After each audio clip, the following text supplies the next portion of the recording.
Order. Yeah. Question number 4, Andrew Bailey.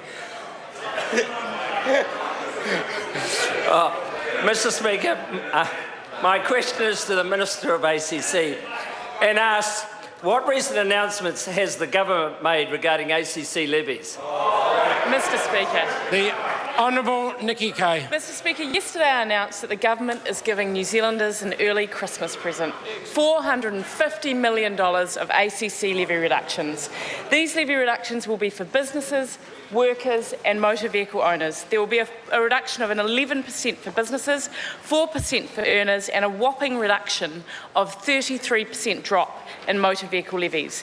These reductions are only possible because this government has brought ACC into the black out after the last Labor government left a $5.5 billion deficit. This National-led government is reducing levies and putting more money in Kiwis' pockets. Mr Speaker. Order.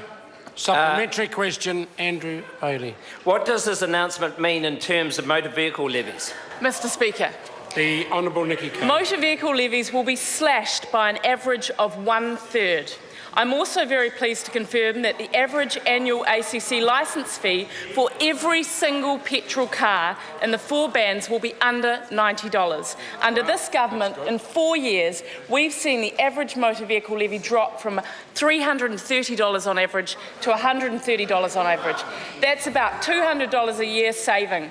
This is another example of this government reducing costs for Kiwis. Supplementary, Mr Speaker. Supplementary question, Andrew Bailey. What does this announcement mean for great New Zealand businesses? Mr Speaker. The Honourable Nikki Kay. We're reducing the ACC bill for Kiwi businesses by $171 million. On average, 4 out of 5 businesses in New Zealand will get an ACC levy cut. Some businesses will have dramatic cuts, and about 140 employers in the Accredited Employers Scheme will now pay very small ACC levies. This is the first year in our history, due to the legislation passed in this House, that ACC levies will be much fairer, as they will be based on the true costs of injuries.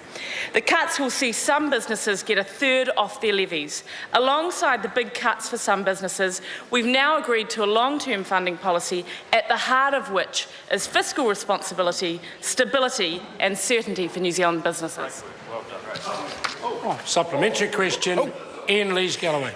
Do these cuts to ACC levies amount to an admission from the government that their excessive increases introduced by Nick Smith were totally unnecessary and placed a huge burden on ACC levy payers? And is the Minister concerned that with the return of Judith Collins to the Cabinet, she'll be pushing her line of using ACC levies to prop up the surplus again? The first part of the question can be answered. Mr Speaker, no, because the Labor Party left us with a $5.5 billion hole, and all of the advice shows that 2/3 of that was them expanding entitlements, not collecting enough levies and complete mismanagement. Question number 5, the Honourable